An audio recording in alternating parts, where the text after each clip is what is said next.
So பிருத்திவிராஜோட ஐ nobody ரீசெண்டா நான் பார்த்த ஒரு சூப்பரான ஒரு த்ரில்லர் மூவி. பட் இந்த மூவில ஒரு பெரிய மிஸ்டேக் இருக்கு. They don't know where to stop the movie. Prithviraj ஒரு நாளைக்கு ஒரு பேங்க் போறாரு. அந்த பேங்க்ல அவருக்கு அக்கவுண்டோ எதுவுமே கிடையாது. ஆனா ஒரு பர்ப்பஸ்க்காக அங்க போறாரு.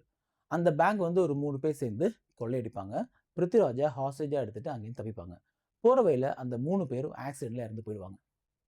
பிருத்திவிராஜ் வந்து அடிபட்டு ஹாஸ்பிட்டல் அட்மிட் பண்ணுவாரு. அதுக்கப்புறம் போலீஸ் வந்து என்கொயரிலாம் பண்ணுவாங்க.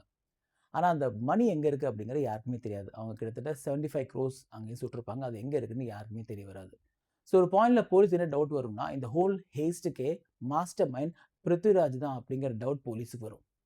இந்த நியூஸ் வந்துட்டு மீடியாலாம் ஸ்ப்ரெட் ஆகி நெறைய பேர் அந்த தொலைஞ்சு போன காசு முதல்ல வெளிலலாம் தேடுவாங்க. அதுக்கப்புறம் இவர்கிட்ட இருக்குமோ அப்படின்னு சொல்லிட்டு இவர நெறைய டிஸ்டர்ப் பண்ண ஆரம்பிப்பாங்க. அதுக்கப்புறம் நெறைய பிரச்சனை வரும். அந்த பிரச்சனை அப்புறம் ஃபேமிலிக்குள்ளேயும் வர ஆரம்பிக்கும். அப்படி எக்கச்சக்கமான பிரச்சனை அவர் ஃபேஸ் பண்ணுவாரு. ஸோ இந்த படத்தோட கிளைமாக்ஸ் எப்படி அப்படின்னு பார்த்தீங்கன்னா, இந்த ஓவரால் ஹேஸ்ட்டுக்கான மாஸ்டர் மைண்டே பிருத்திவிராஜ் தானா? இல்ல அவர் ஒரு ஜஸ்ட் விக்டிம் மட்டும் தானா? அப்படிங்கிறது தான் இந்த படத்தோட ஓவரால் ஸ்டோரி. கேட்கும்போது நம்மளுக்கு வாவ்! அப்படிங்கிற மாரி தோணும்.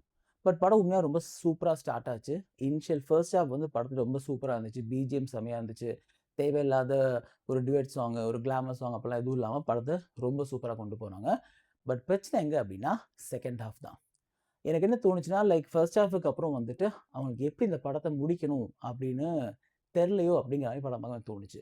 இதுல எனக்கு புரியாத விஷயம் என்ன அப்படின்னு பார்த்தீங்கன்னா, இவர போலீஸ் வந்து ரொம்ப டார்ச்சர் பண்ணுவாங்க. சரி இந்த காலைல வந்து வெயிட் பண்ண வைப்பாங்க. ஆஃபீஸ் போக முடியாம ஆயிடும். நெறைய பிரச்சனை வரும். அப்புறம் போலீஸ்காரங்க இவர வந்து ஃபாலோ எல்லாம் பண்ணி வருவாங்க. நெறைய விஷயம் நடக்கும். அவருக்கு வந்து ஒரு வக்கீல போய் மீட் பண்றதுக்கலாம், இந்த இஷ்யூ எஸ்கலேட் பண்ணலாம். நான் ஒரு விக்டிம். என்ன இவங்க தேவையில்லாம எல்லாம் பண்றாங்க அப்படின்னு சொல்லி ஒரு த்ரூ ஒரு லாயர் அவர் அத எடுத்துட்டு போயிருக்கலாம். அப்படி எதுவும் காமிச்சிருக்க மாட்டாங்க. அதுக்கப்புறம் ஒரு பாயிண்ட்ல இவர் ரொம்ப இரிட்டேட் ஆவாரு, ஃப்ரஸ்ட்ரேட் ஆவாரு. அந்த பாயிண்ட்ல இவருக்கு வந்து காசு எங்க இருக்கு அப்படிங்கிறது தெரிய வரும். ஸோ அந்த காசு தான் பிரச்சனை எல்லாமே காரணம். ஸோ அந்த காசு போலீஸ் கையில கிடைச்சுச்சுன்னா, இந்த பிரச்சனை எல்லாம் முடிஞ்சிரும். ஸோ ஒரு காமனா அப்படின்னு திங்க் பண்ணுவாரு. பட் அவர் என்ன பண்ணுவாருன்னா, அந்த காச அவரு தந்துருவாரு. ஸோ ஒரு ஃப்ரஸ்ட்ரேஷன் இருக்கு அப்படிங்கிறத புரிஞ்சுக்க முடியுது. ஆனா இந்த காசு கிடைக்கும்போது அந்த ஃப்ரஸ்ட்ரேஷன் எப்படி சேஞ்ச் ஆகும் அப்படின்னு எனக்கு புரியல. ஏன்னா அது இன்னும் பிரச்சனைய இன்கிரீஸ் பண்ண தான் செய்யும். அதுக்கப்புறம் ஒரு பாயிண்ட்ல அவரே ஒரு பொண்ண வந்து கிட்னாப் பண்றதுக்கான ஒரு பிளான் பண்ணுவாரு.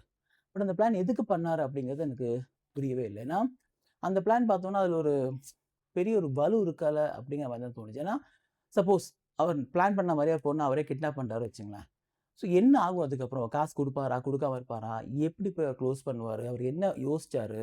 சரி இது எல்லாமே என்னோட மாஸ்டர் மைண்ட் தான் அப்படின்னு காட்டுவாங்கன்னு வச்சுக்கோங்களேன். அப்படி எதுவும் இல்ல. ஸோ நெறைய விஷயங்கள் வந்து படத்துல ரொம்ப ஓப்பனாவே இருந்த மாரி தோணுச்சு. ஸோ அதனால தான் எனக்கு அந்த செகண்ட் ஹால்ஃப் ரொம்ப ரொம்ப ரொம்ப சுத்திக்கிட்டே இருந்தாங்களோ அப்படின்னு தோணுச்சு.